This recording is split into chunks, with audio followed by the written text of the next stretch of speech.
1965년 8월 15일은 종전기념일이자 우리 회사의 창립일이다. 맨 처음 마련한 공장은 6평 정도 되는 목조 단층 건물이었다. 성형기도 아직 없었다. 그러던 어느 날 작은 차가 공장 앞에 멈추었다. 나이토였다. 뭔가 이상하다고 생각했는데 회사를 그만두고 이런 일을 시작한 거야? 말도 없이 사업을 시작하다니 얌체로군. 나도 오늘 회사를 그만뒀어. 내일부터는 여기서 일할 거야. 하기모토에게도 말해놓았어.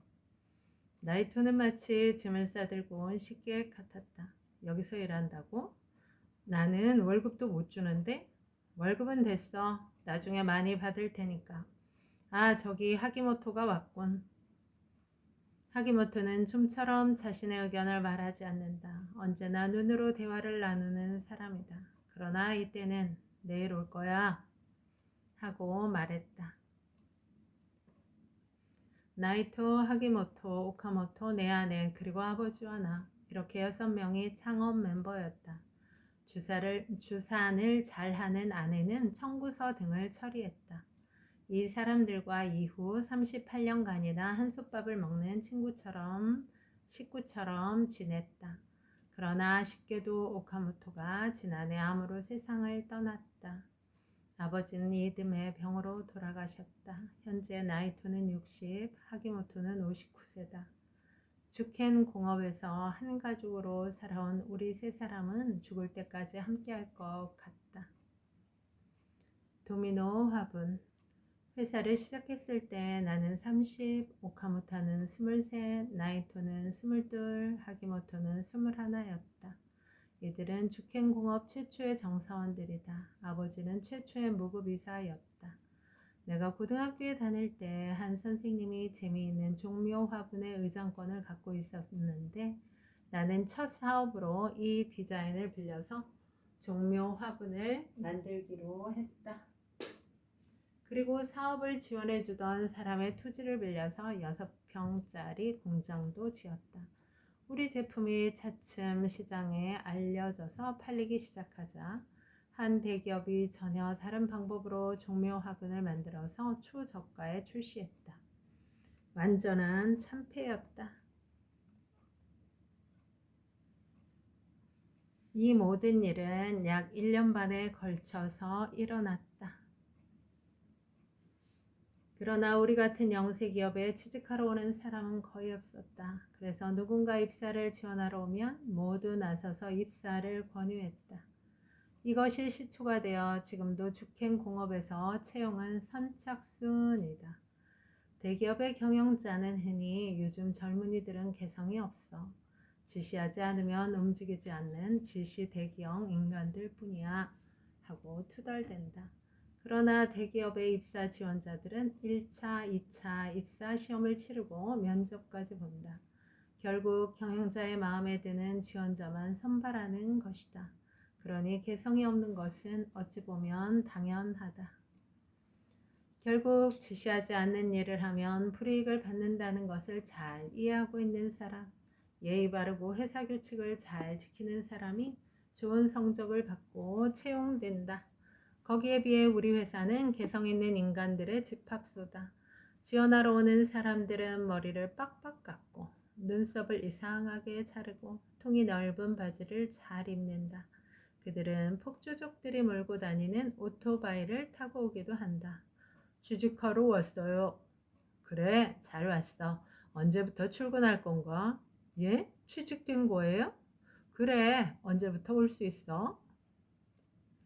대충 이런 식으로 입사가 결정된다. 나중에 한 일이지만 지원자들 중에는 실제로 불량배나 폭주족 출신들도 다수 있었다.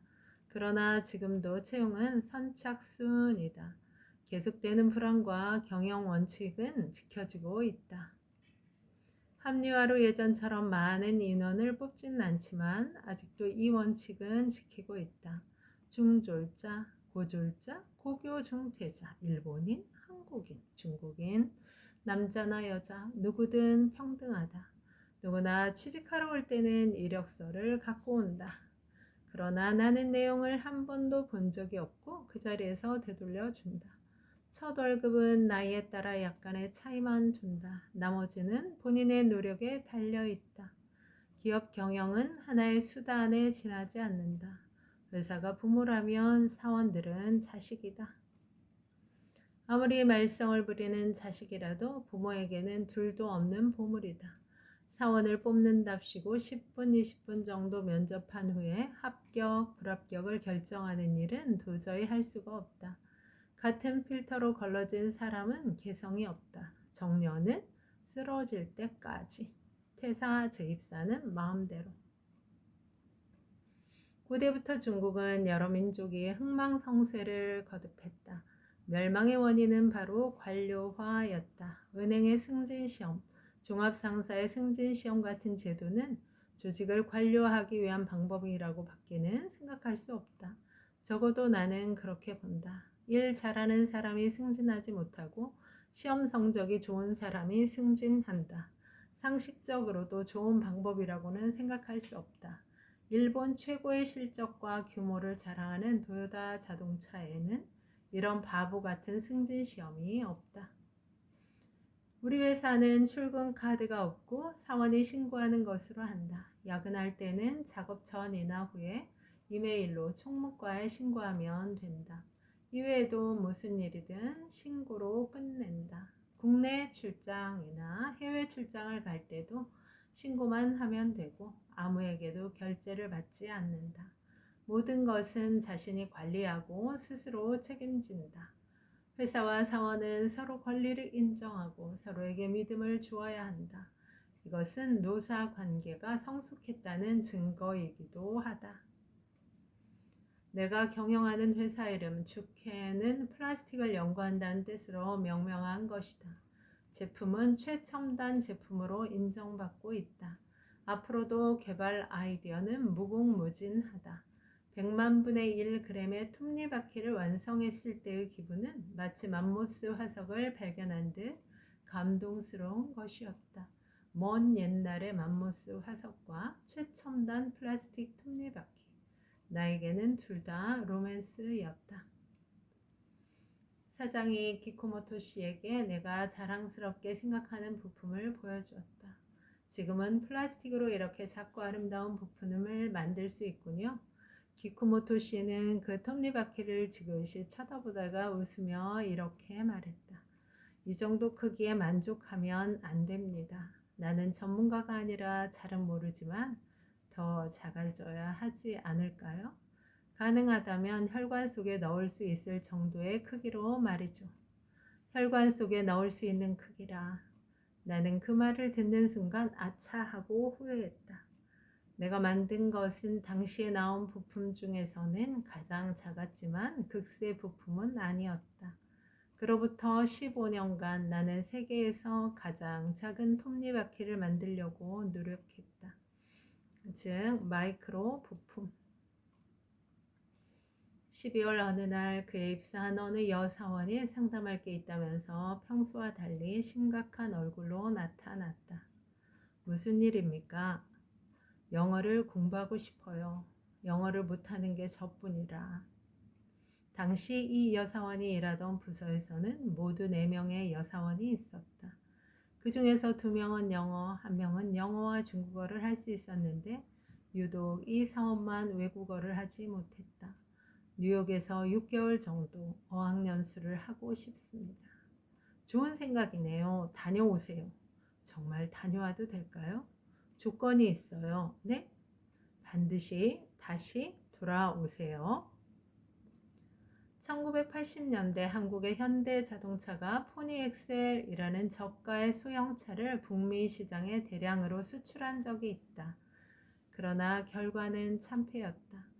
현대자동차는 한국에서 철저한 검증을 거치지 않았고 현장에서 사용해보지 않는 한 숨겨진 결함을 찾아내지 못한다.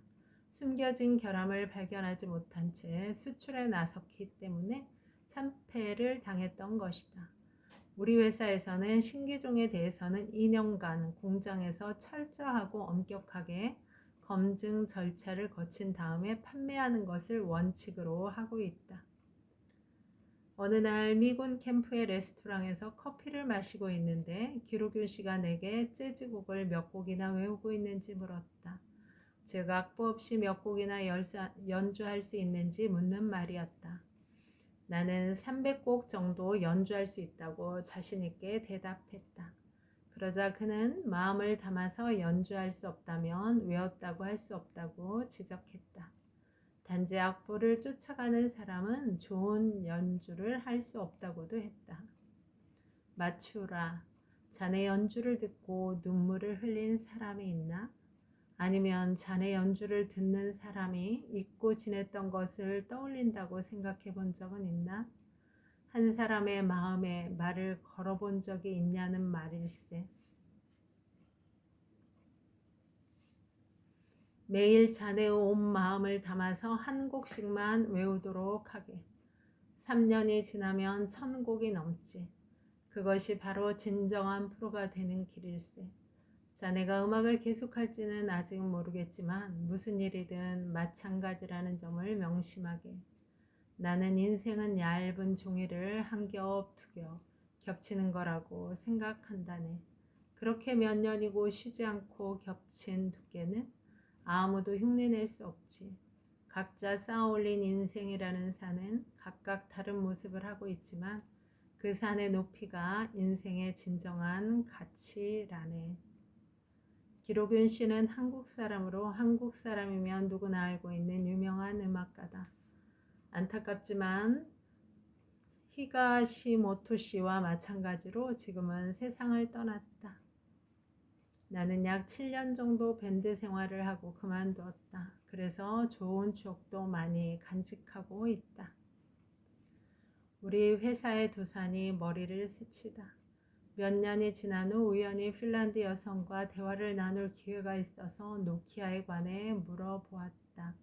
노키아는 원래 목공 회사였지만 가전제품 회사로 전환한 핀란드에서는 보기 드문 회사였다고 한다. 그런데 어느새 가전제품 생산을 포기하고 휴대전화 메이커로 변신했다는 것이다. 그리고 그녀는 노키아가 핀란드에서 가장 큰 회사로 성장할 것이라고 덧붙였다. 라디오에서 마쓰시다 고노스케 씨의 강연이다. 어음 발행 따위는 어려울 때일수록 그만둬야 합니다. 어음은 마약과 같은 것입니다. 회사가 거품으로 부풀게 됩니다. 매일 성실하게 일하십시오. 그리고 매달 결산하십시오. 그것을 앞에 두고 직원들과 일에 관해 대화하십시오. 그것은 경영의 신이 한 말이다. 나는 이 방송을 거의 끝부분에 10분 정도만 들었을 뿐이다. 우리 회사에 지금 지불 어음을 없애는데 9년이 걸렸다. 지금은 무엇을 사건 간에 전부 현금을 사용한다. 매월 결산을 직원들에게 공표하면서 돈놀이 따위를 할 수 있겠는가? 결산서를 직원들 앞에 내놓고 해야 할 것은 일에 대한 의논이다. 투기에 대한 의논은 할 수 없다.